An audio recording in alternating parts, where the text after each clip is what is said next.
The golden halls of the Galactic Council stretched for miles beneath the surface of Arcturus Prime. Today, these halls buzzed with excitement as 12 different alien species gathered to discuss their newest problem. Earth had become too bold, too confident, and far too successful for their liking. Ambassador Drex adjusted his ceremonial robes as he approached the speaking platform. His scaled skin gleamed under the artificial lights, and his yellow eyes held the cold confidence of someone who had never been challenged.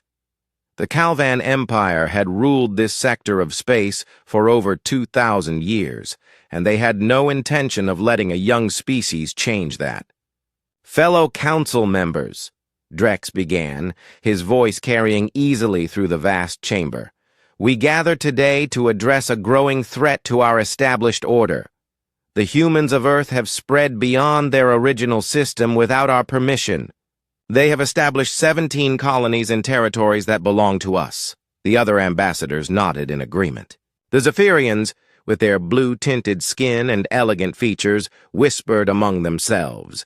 The massive, rock-like granite lords shifted their heavy bodies in approval. Even the ethereal cloud-walkers, floating in their transparent containment suits, pulsed with agreement. "These humans," Drex continued, "believe they can ignore thousands of years of galactic law. They think their primitive technology and aggressive nature make them special. Today, we will remind them of their place in the universe." A holographic display materialized above the platform, showing Earth as a small blue dot surrounded by red, markers indicating human colonies. The display made humanity's expansion look like a disease spreading through healthy tissue. "I propose we send them a simple message," Drex announced. "Abandon your illegal colonies within 30 standard rotations, or face complete annihilation. The Calvan fleet stands ready to enforce this ultimatum." The vote was unanimous. 12 civilizations, each with technology centuries ahead of humanity, agreed that Earth needed to learn its place. They had done this many times before with other young species. Most submitted immediately when faced with overwhelming force. The few that didn't serve as cautionary tales throughout the galaxy. On Earth, deep beneath the Swiss Alps, President Torres sat in the Global Defense Command Center. The room hummed with activity as technicians monitored communications from across human space. The walls displayed star maps showing the locations of every human colony, every ship, every outpost humanity had built during their 50 years of interstellar expansion. A communications officer approached the president's chair with a grim expression. "Ma'am, we're receiving a priority transmission from the edge of our space. It's on all frequencies, translated into every human language." "Put it through," Torres replied, steeling herself for whatever message awaited them. The main screen flickered to life, showing Ambassador Drex standing before the Galactic Council. His translated words were clear and direct. "Primitive species of Earth, you have violated galactic law by establishing unauthorized colonies. You have 30 rotations to abandon all settlements beyond your home system and return to Earth. Failure to comply will result in the complete destruction of your species. This is your only warning." The transmission ended, leaving the command center in stunned silence. Around the table sat the leaders of every major nation on Earth, their faces reflecting the gravity of the situation. They had always known this. Day might come, but hoping and preparing were very different things. Sir Admiral Reed, the weathered commander of Earth's combined space forces, broke the silence. "Well, they've made their position clear. 30 days to pack up 50 years of expansion and hide back on our home world like scared children." "What are our military options?" asked President Torres, though she suspected she already knew the answer. Reed pulled up tactical displays showing Earth's fleet compared to intelligence estimates of Calvan forces. The numbers were sobering. We have 93 combat vessels, ranging from destroyers to our newest battleships. According to our deep space reconnaissance, the Calvans alone have over 300 dreadnoughts moving toward our space. That doesn't include their support ships, fighters, or ground forces. And technologically, Torres pressed, they've had interstellar travel for millennia. Their weapons can crack planets. Their shields can absorb anything we currently have in our arsenal.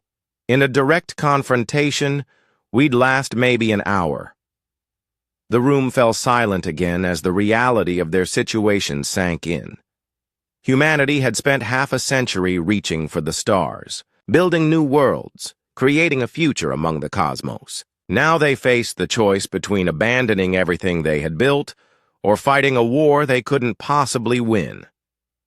Dr. Emma Walsh, Earth's leading expert on alien technology, leaned forward. There might be a third option. We've been studying Calvan technology for years through salvaged debris and intercepted communications. They're advanced, yes, but they're also predictable. They've been the dominant power for so long that they've become complacent. What are you suggesting? Torres asked. That we don't fight their war. We fight our own war, using our own rules. They expect us to line up our ships against theirs and have an honorable battle. They expect us to either surrender immediately or die gloriously in a hopeless last stand. They don't expect us to be human. Reed's eyes lit up with understanding. Asymmetric warfare, guerrilla tactics, make them fight on our terms instead of theirs. Exactly, Walsh continued. They've never faced an enemy like us. Every species they've conquered has tried to match them strength for strength, technology for technology. We need to show them what humans do when we're cornered. President Torres looked around the table at the faces of Earth's leaders. She saw fear, yes, but also determination. Humanity had faced extinction events before and survived. They had overcome ice ages, plagues, wars, and natural disasters. They had climbed from caves to the stars in just a few thousand years. Very well, Torres announced. If the Galactic Council wants to see what humans are capable of when threatened, we'll show them. But we'll do it our way. Sir Admiral Reed, begin implementing Protocol 7 immediately. Dr. Walsh, I want every xenobiology expert on the planet working on understanding our enemy's weaknesses, and send a message to all our colonies. Tell them we're not abandoning anything. What should the message say, ma'am? Asked the communications officer. Torres smiled grimly. Tell them that Earth has received the Galactic Council's ultimatum, and Earth's response is simple. Come and take them. As the meeting adjourned and Earth's leaders dispersed to begin their impossible preparations, none of them knew that they were about to change the course of galactic history. The Galactic Council had sent Earth a threat, expecting submission, or a quick, decisive victory. Instead, they had awakened something that would transform how wars were fought among the stars. The countdown had begun, and humanity had 30 days to prepare for the fight of their lives. Dr. Emma Walsh had not slept in 72 hours. Her eyes burned as she stared at the holographic display showing the molecular structure of Calvan technology. Around her, the secret laboratory buzzed with the controlled chaos of humanity's greatest minds working against an impossible deadline. The facility, buried 3 miles beneath the Nevada desert, had been constructed in absolute secrecy over the past decade. Earth's leaders had always suspected this day would come, when humanity would need weapons that didn't exist in any military manual. Now that day was here, and Project Reckoning was humanity's only hope. The beauty of their technology, Walsh explained to her team of exhausted scientists, is also its weakness. Everything is connected. Their ships, their weapons, their life support systems all run on integrated networks that talk to each other constantly.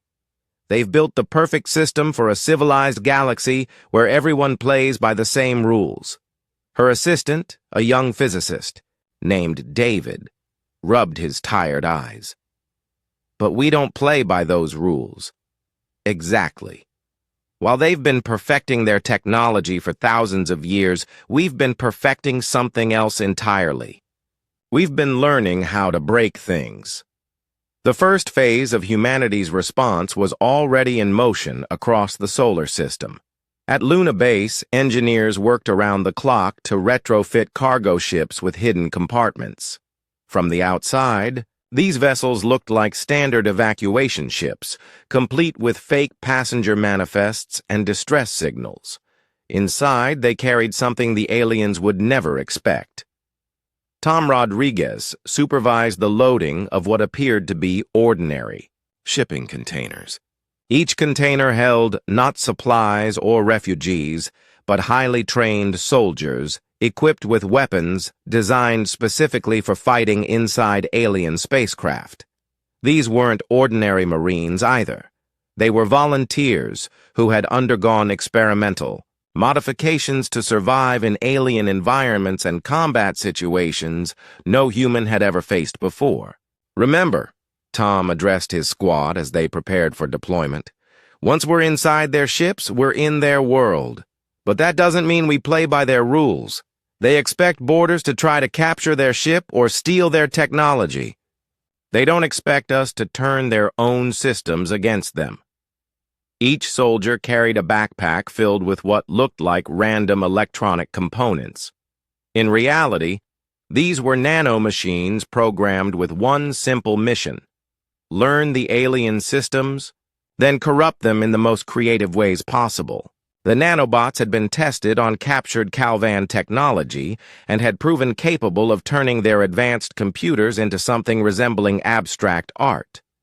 Meanwhile, on the colony worlds that the aliens demanded humanity abandon, a very different kind of preparation was taking place. The colonies weren't being evacuated. Instead, they were being transformed into something the galaxy had never seen before. On New Terra, construction worker turned resistance leader Bill Thompson looked out over what had once been a peaceful farming community. Now, every building had been modified with hidden passages, concealed weapons, and trap systems that would make medieval castle designers proud. The aliens think in terms of military targets, Bill explained to his team of volunteers. They expect us to have obvious defensive positions they can destroy with orbital bombardment. They don't expect every civilian building to be a fortress and every farmer to be a soldier. The transformation was remarkable. Grain silos had been converted into missile launchers. Residential homes now had underground tunnels connecting them to vast networks of supply depots and command centers. Even the local school had been turned into a communications hub that looked completely normal from the outside, but could coordinate defensive operations across 3 star systems. But the most important change was in the people themselves. Humanity had always been adaptable, but the threat of extinction had unlocked something primal in their nature. Shopkeepers studied alien anatomy to know where to aim. Teachers learned how to make explosives from household chemicals. Children practiced hiding in spaces too small for 8-foot-tall alien soldiers to search.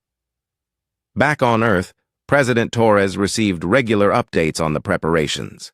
Each report painted the same picture. Humanity was not preparing to surrender or even to fight a conventional war. They were preparing to become something their enemies had never encountered before. Sir Admiral Reed entered the command center with a satisfied expression. The fake evacuation fleet is ready to deploy. 60 ships, all broadcasting distress signals and refugee manifests. The aliens will see exactly what they expect to see: a terrified species abandoning their illegal colonies. And our real forces? Torres asked. Hidden in plain sight. Every evacuation ship carries a full platoon of our best soldiers. Every refugee convoy includes specialists trained in sabotage and psychological warfare. The aliens will welcome our surrendering forces aboard their ships, thinking they're processing harmless civilians. Dr. Walsh looked up from her workstation. The nano-machine deployment is ahead of schedule. Our deep space probes have been seeding the alien fleet's projected route with fake debris for the past 2 weeks. Every piece of wreckage they collect will introduce our little friends into their systems. How long before the nano-machines can take effect? Torres inquired. That depends on how curious they are about human technology. The nanobots are designed to activate only when the aliens begin studying the debris. Once they're active, they'll need approximately 72 hours to fully infiltrate and understand the alien systems before they begin their work. The president nodded grimly. And what exactly will their work involve? Walsh smiled for the first time in days. Remember how human computer viruses worked in the old days? They would corrupt data, crash systems, and generally make technology unreliable. Our nano-machines will do something similar, but much more creatively. Instead of just breaking their computers, they'll make their systems work in ways the aliens never intended. Such as, their navigation computers will start giving directions to the nearest McDonald's instead of their target coordinates. Their weapon systems will play human music instead of firing. Their life support systems will begin dispensing perfume instead of breathable atmosphere. The idea is to make their advanced technology not just unreliable, but ridiculous. Torres couldn't help but chuckle despite the gravity of the situation. Psychological warfare through technological pranks. Exactly. We can't match their firepower, but we can make them doubt their own systems. A warrior who can't trust his weapons is already halfway to defeat. As the 30-day deadline approached, humanity's preparations reached a crescendo. The fake evacuation fleet began its journey toward the approaching alien armada, broadcasting messages of surrender and desperate pleas for mercy. Hidden within those same ships, human soldiers checked their equipment one final time and prepared to board enemy vessels.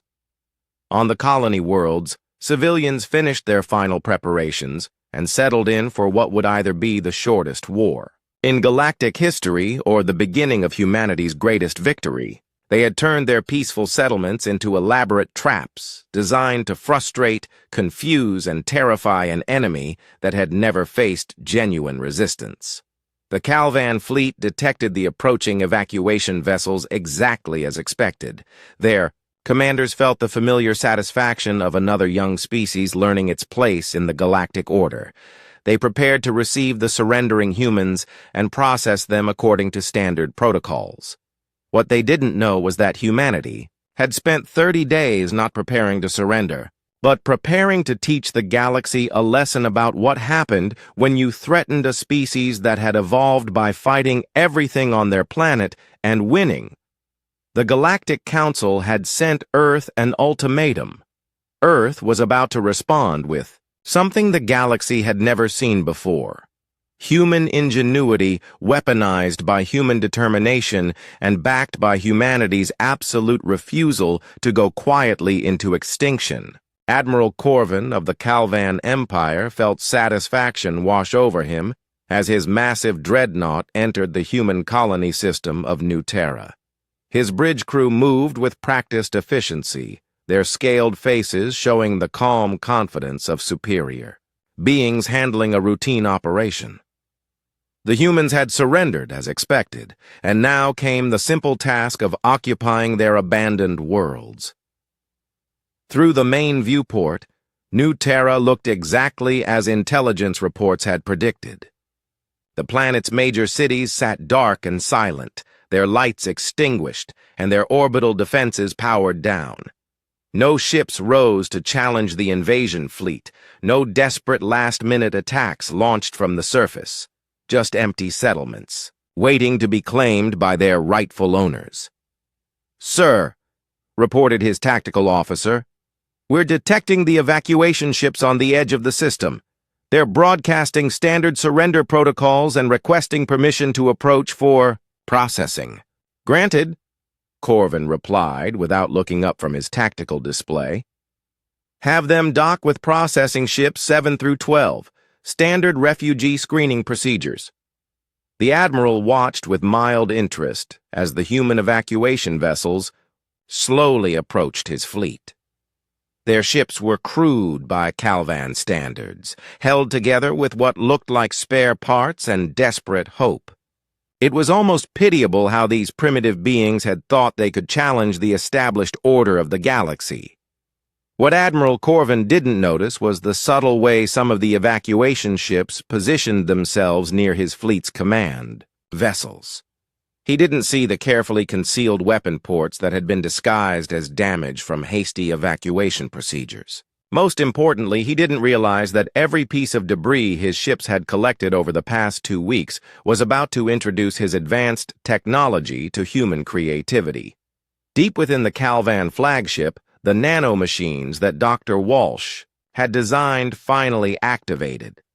They had spent weeks learning the alien computer systems, mapping every connection and understanding every protocol. Now they began their real work. The first sign something was wrong came when the ship's food dispensers began playing human pop music instead of producing the standard Calvan nutritional paste. The second sign was when the navigation computer started displaying route information in ancient Earth languages that the universal translators couldn't process. By the time the environmental systems began releasing the scent of fresh pizza throughout the ship, Admiral Corvin knew they were under attack. "Report!" he demanded, his yellow eyes flashing with anger. His technical officer's claws clicked frantically over his control panel. "Sir, we're experiencing system-wide malfunctions. It appears our computers have been compromised, but I've never seen anything like this. The corruption isn't random. It's almost like someone is playing practical jokes on our technology." Before Corvin could respond, his communication system crackled to life with what sounded like a human child singing nursery rhymes. At the same time, the ship's main display began showing what appeared to be cat videos from ancient Earth archives. On the evacuation ship Mercy's End, Commander Riley checked her equipment one final time. The ship's true name was actually Retribution, and it carried not refugees, but 40 of Earth's most dangerous soldiers. They had watched the alien fleet accept their surrender with typical arrogant confidence, just as human planners had predicted. "Remember," Riley addressed her team through their helmet communications. "Once we're aboard their ships, they expect us to behave like defeated refugees. They expect us to be scared, confused, and helpless.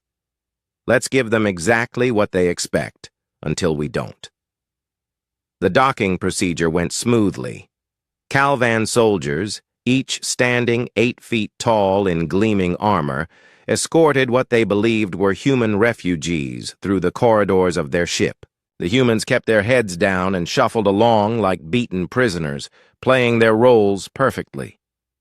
The Calvans led them to what appeared to be a processing center, probably intending to interrogate them about human military capabilities and colony locations. It was exactly the opportunity Riley had been waiting for. "Now," she whispered into her communicator. 40 human soldiers simultaneously dropped their refugee disguises and revealed the weapons they had hidden beneath tattered clothing. But these weren't energy weapons or plasma rifles like the aliens used. These were kinetic weapons designed specifically to punch through Calvan armor and unleash maximum psychological impact. The sound of human gunfire in the enclosed space was deafening. The aliens had built their ships to handle the clean, quiet discharge of energy weapons. They hadn't prepared for the thunder of human firearms echoing through their corridors. The psychological effect was immediate and devastating. Riley watched as 8-foot-tall alien warriors who had terrorized worlds across the galaxy suddenly found themselves facing creatures half their size who fought with a savagery they had never encountered. The humans moved through the ship like a force of nature, using every dirty trick and underhanded tactic that thousands of years of human warfare had perfected. Down on New Terra's surface, Bill Thompson and his resistance fighters monitored the orbital battle through hidden sensors. They could see the alien fleet beginning to lose cohesion as ship after ship reported system failures and internal boarding actions. It was time for the ground-based part of humanity's plan. All units, Bill broadcast to resistance cells across the colony. "The guests are arriving. Let's give them a proper welcome." The first wave of Calvan landing craft approached the seemingly abandoned city of New Harmony. Their sensors showed empty buildings and deserted streets, exactly what they expected from a surrendered human colony. The landing craft touched down in the city center, and alien soldiers began deploying in standard formation. That's when Bill's people reminded the galaxy why humans had become the dominant species on one of the most dangerous planets in the universe. The building that the aliens chose as their command post had been carefully prepared for this moment. What looked like a normal office complex was actually an elaborate trap designed by humans who understood that superior technology meant nothing if you couldn't see your enemy coming. As the Calvan soldiers entered the building, Bill triggered the first phase of the city's defense system. The building didn't explode or collapse, which is what the aliens would have expected from primitive human weapons. Instead, it began to change. Walls that had seemed solid suddenly became transparent, revealing that the entire structure was actually a maze designed to funnel the invaders into predetermined killing zones. Floors that had supported their weight moments before became frictionless, sending heavily armored aliens sliding helplessly toward areas where human fighters waited in ambush. The Calvans found themselves fighting an enemy that had turned architecture itself into a weapon.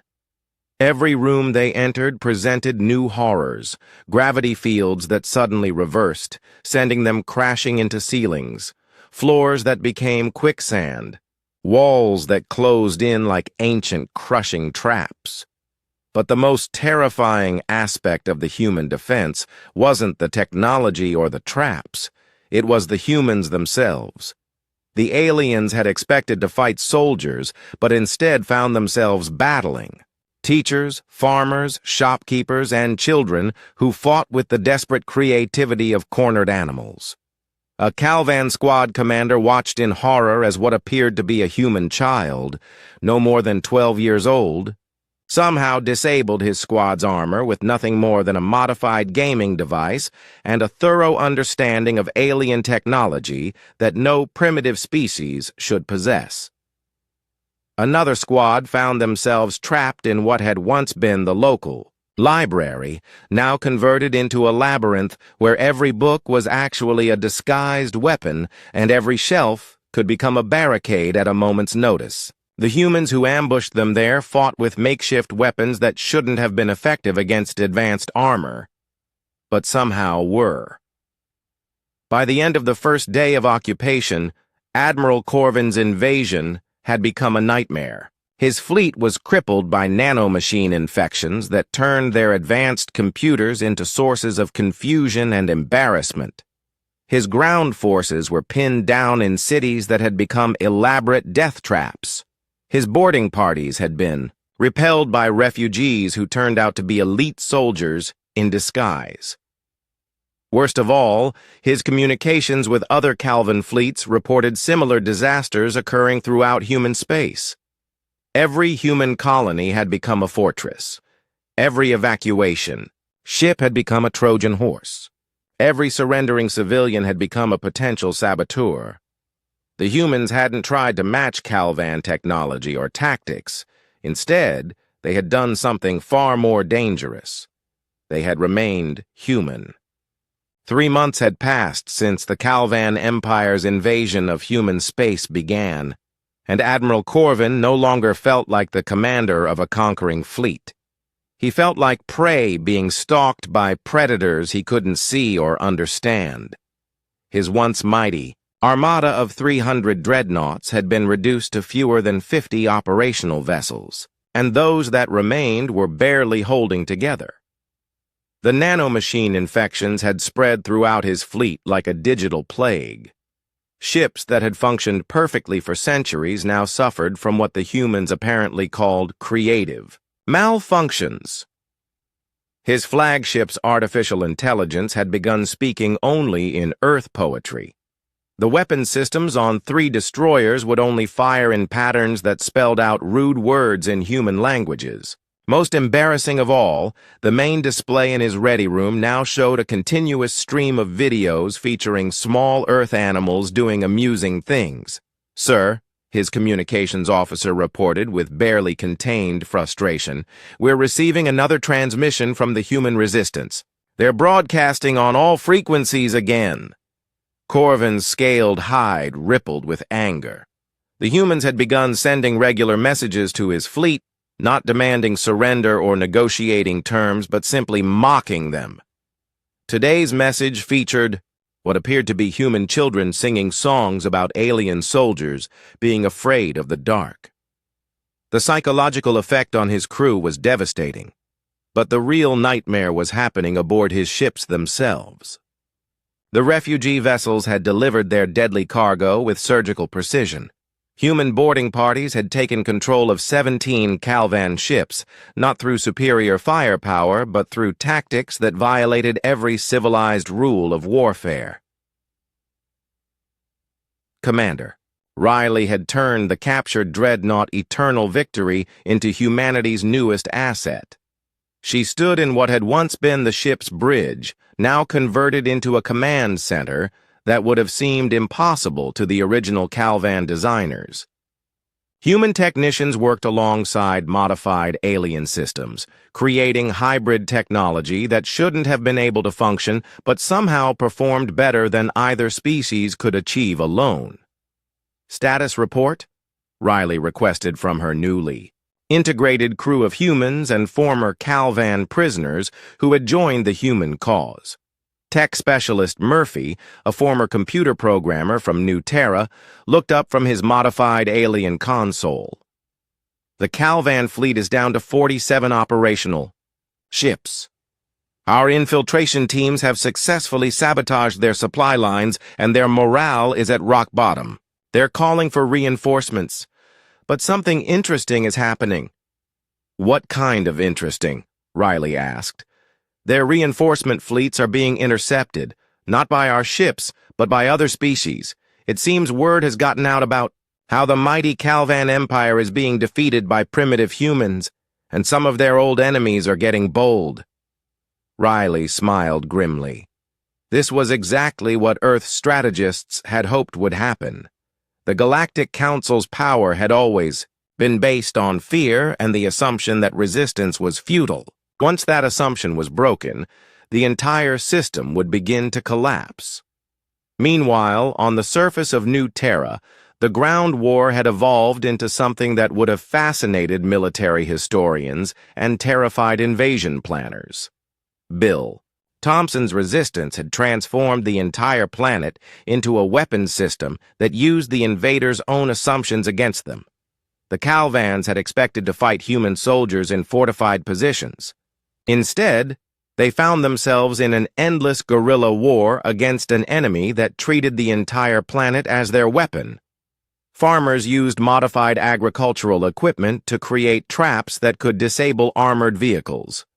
Teachers turned schools into communication centers that coordinated attacks across continents. Even the local wildlife had been recruited, with modified Earth animals serving as living surveillance systems.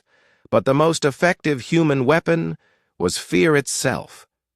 The Calvans had ruled through intimidation for thousands of years, but they had never experienced being on the receiving end of psychological warfare. Every day brought new horrors as humans demonstrated their capacity for creative violence.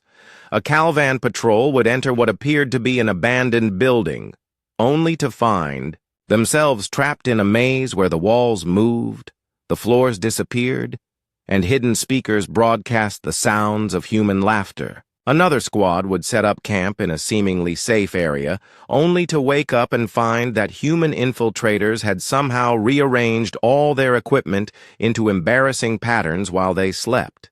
The humans had weaponized embarrassment, and it was proving more effective than energy cannons. Back on Earth, President Torres received daily reports that painted an increasingly hopeful picture. The Calvan invasion had stalled completely. Their fleet was in chaos, and resistance movements were beginning to emerge on other worlds throughout their empire. Sir Admiral Reed entered the command center with news that would change everything. "Ma'am, we're receiving communications from 17 different species that were previously under Calvan control. They're requesting assistance in overthrowing their occupiers." Torres raised an eyebrow. "They want our help?" 3 months ago, they were part of the Galactic Council that threatened to annihilate us. "That's the beauty of our strategy," Reed explained. "We didn't just defeat the Calvans militarily. We broke the myth of their invincibility. Other species are realizing that if primitive humans can defeat the galaxy's most powerful empire, maybe they can too." Dr. Walsh looked up from her analysis. "Station. It gets better. Our intelligence networks report that the Galactic Council is in complete chaos. 6 member species have withdrawn from the Alliance, and the remaining ones are demanding explanations for how the simple human problem became a galactic crisis." "Are we ready for Phase 4? Torres asked. Reed nodded grimly. "Our liberation fleets are standing by. We've got enough captured Calvan technology to outfit a proper invasion force, and our new allies are providing intelligence on Council weaknesses we never could have discovered on our own." Phase 4 of humanity's plan was perhaps the most audacious part. Having successfully defended their colonies and crippled the Calvan fleet, Earth was now prepared to go on the offensive. But they wouldn't be invading to conquer territory or establish their own empire. They would be liberating oppressed species and dismantling the Galactic Council's power structure entirely. The first target was the Calvan homeworld itself. Intelligence. Reports indicated that the planet's population was in near revolt as news of their military defeats spread throughout their empire. The mighty Calvan war machine that had terrorized the galaxy for millennia was crumbling from within. Commander Riley received her new orders with satisfaction. The captured Calvan dreadnought, Eternal Victory, would lead a fleet of liberated ships toward the heart of enemy territory. Their mission wasn't to destroy the Calvan homeworld, but to offer its oppressed populations the same choice the Galactic Council had given Earth: submit to a new order or face the consequences. The difference was that humanity's new order was based on freedom rather than domination. As the human liberation fleet prepared for departure, Riley reflected on how completely the situation had changed. 3 months ago, humanity had faced extinction at the hands of a superior alien civilization.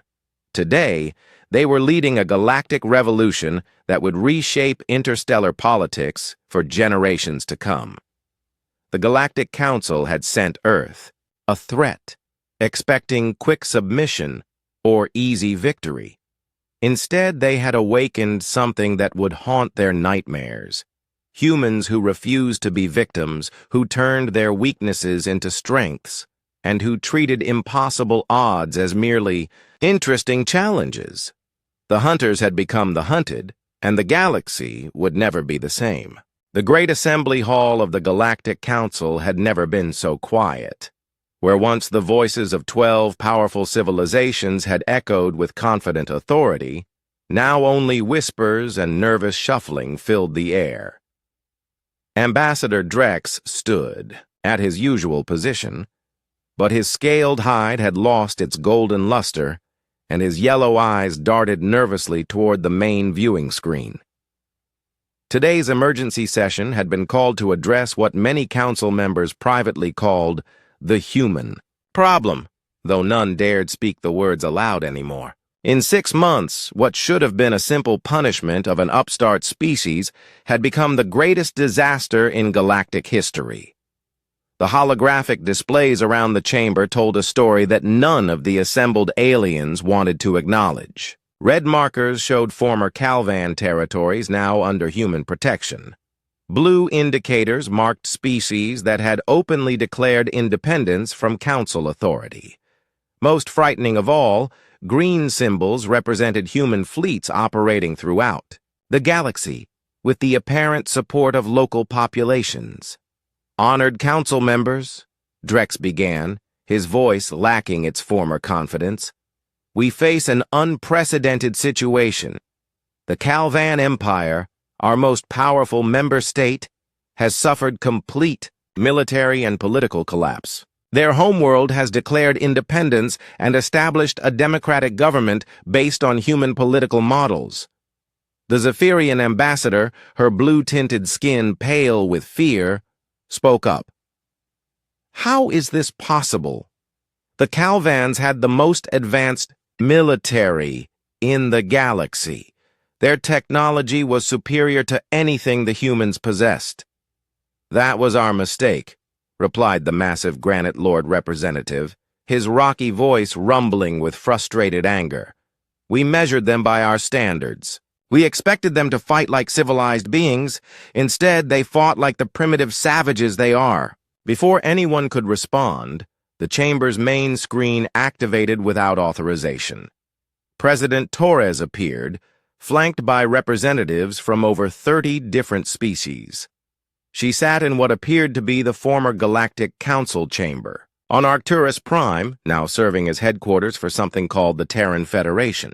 Greetings, former council members, Torres began, her voice carrying the quiet confidence of someone who held all the advantages. I understand you're having difficulties maintaining order in your territories. We're here to offer assistance, Drex found his voice, though it trembled with barely controlled rage. You dare to mock us? You primitive barbarians have destroyed thousands of years of galactic order. Torres smiled, the expression somehow more terrifying than any weapon. We destroyed a system based on oppression and fear. What we've built in its place is something your civilizations apparently forgot how to create. A government that serves its people instead of enslaving them.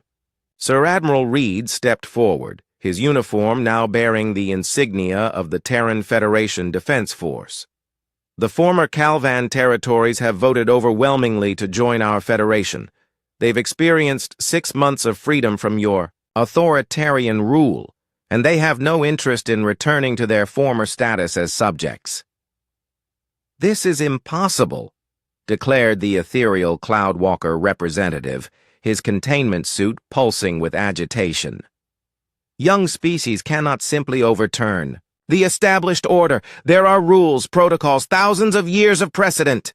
Your precedent was based on the assumption that might makes right, Torres replied. You ruled through fear because you were stronger than your subjects, but you made a critical error in your calculations. What error? Drex demanded.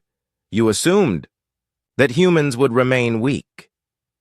The screen shifted to show tactical displays of human fleets positioned throughout former Council space. Ships that had been built using captured alien technology, crewed by humans and their allies, all bearing the distinctive insignia of the Terran Federation.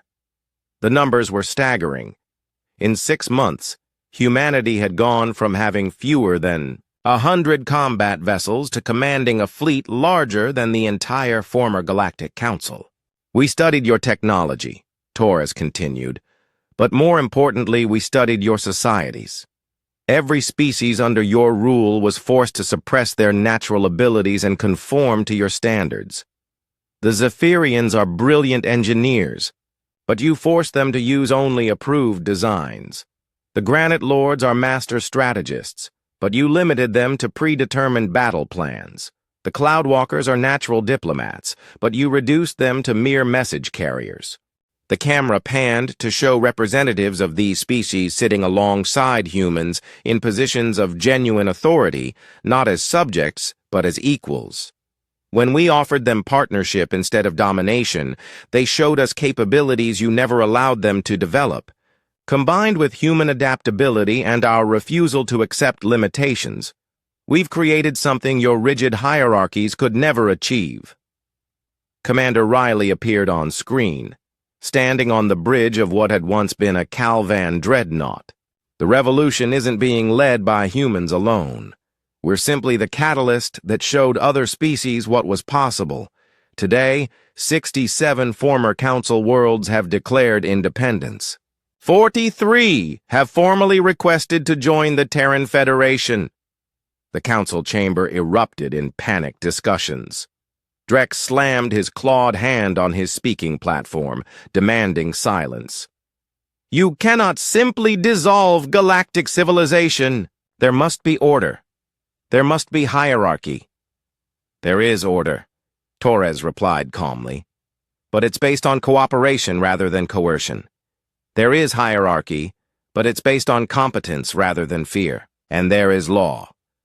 But it's designed to protect the weak from the strong, not the other way around. Dr. Walsh appeared alongside the president, carrying data tablets that made several council members visibly nervous. We've spent months analyzing your governmental systems. Did you know that in the past 1,000 years, your council has prevented over 200 species from developing interstellar technology? You've suppressed countless innovations that could have benefited the entire galaxy, all to maintain your monopoly on power.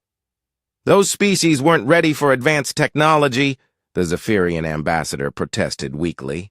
According to your standards, Walsh countered. But your standards were designed to keep other species dependent on you. The Calvans alone suppressed 47 different species that had independently developed faster than light travel. They were destroyed or absorbed before they could challenge the established order. Torres leaned forward, her expression growing serious. This is why we're here today. Not to gloat over your defeat, but to offer you the same choice you once gave us. You can join the new galactic order as equals, contributing your knowledge and abilities to the common good, or you can continue to resist change and face the consequences. What consequences? Drex asked, though his voice suggested he already knew the answer. The screen shifted to show star maps marking the remaining Council territories. They were surrounded by Federation worlds and independent systems that had thrown off Council rule. Trade routes had been redirected. Military alliances had collapsed. The Council's remaining worlds were effectively isolated in a galaxy that no longer recognized their authority. Economic isolation, Reed explained matter-of-factly. Your territories produce very little that the rest of the galaxy actually needs. Most of your economies were based on tribute from subject worlds and control of trade routes.